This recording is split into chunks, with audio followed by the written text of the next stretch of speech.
महायुतीचे नाशिकच्या जागेबाबत आता हालचालींना वेग आलेला आहे। हेमंत गोडसे जे विद्यमान खासदार आहेत आणि भाजपचे मंत्री गिरीश महाजनांची चर्चा सुरू असतानाच आता भाजपकडून इच्छुक असलेले अजय बोरस्ते देखील बैठकस्थळी दाखल झालेत। नाशिकमध्ये भाजपकडून बोरस्तेंचं नाव आता चर्चेत आलेलं आहे। अजय बोरस्ते हे शिंदे गटाचे जिल्हा प्रमुख आहेत, ते देखील लोकसभा निवडणूक लढण्यासाठी इच्छुक आहे आणि भाजप काय नेमकी चर्चा झाली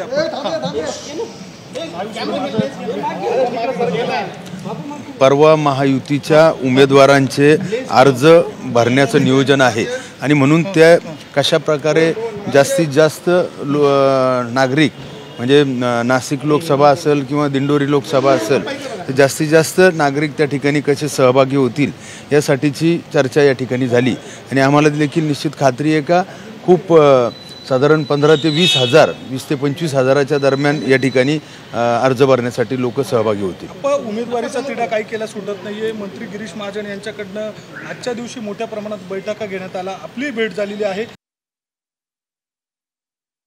तर या ठिकाणी मिळत नाही। आता या सगळ्या काळामध्ये कार्यकर्त्यांना फेस करावं लागतंय।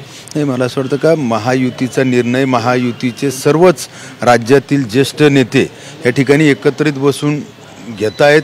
शेवटच्या टप्प्यामध्ये निवडणूक आलेली आहे, 3 तारीख हे शेवटची अर्ज भरण्याची आहे आणि जागा मला असं वाटतं का एक 4-5 जागेंवरती तिढा आहे आणि लवकरच तो आज रात्री किंवा उद्या दुपारपर्यंत निश्चित सुटून सर्वच जागा, आज मुंबईची जागेचा निर्णय झाला, मुंबईच्या दोन्ही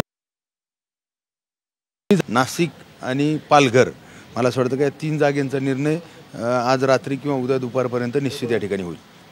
एक महत्त्वाची बाब आहे की आपण गेल्या अनेक दिवसांपासून या सगळ्या संदर्भामध्ये काम करताय, मात्र अशा पद्धतीचा विलंब आणि एकूणच जर परिस्थिती बघितली तर मोठी अडचण तुमची देखील झालेली आहे।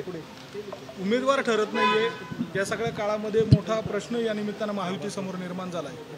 मला असं वाटतं का महायुतीचा प्रचार हा गेले आपली एक तर निवडणूक एक शेवटच्या टप्प्यामध्ये आली आणि त्यानंतर महायुतीचा मला असं वाटतं का प्रचार घरोघरी पोहोचलेला आहे आणि म्हणून उमेदवार कोण त्यापेक्षा मोदी साहेबच महायुतीचे उमेदवार म्हणून निश्चित जनता त्या उमेदवाराला त्या ठिकाणी मतदान करेल असा आपल्याला विश्वास आहे।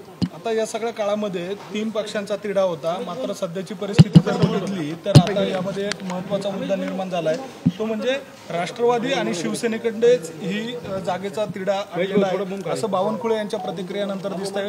भाजपने या जागेच्या संदर्भामध्ये दावा सोडला। मला असं वाटतं का या विषयासंदर्भामध्ये नुकतंच आमच्या शिवसेनेचे मुख्य नेते व राज्याचे मुख्यमंत्री आदरणीय शिंदे साहेबांनी सांगितले की ही जागा शिवसेनेची आहे आणि शिवसेनेचाच उमेदवार नाशिक लोकसभा लढेल।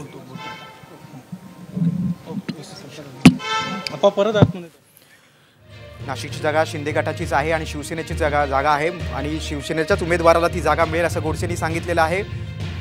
आणि दुसरं म्हणजे भाजपकडून आता अजय बोरस्तेंचं नाव देखील चर्चेत समोर आलेलं आहे।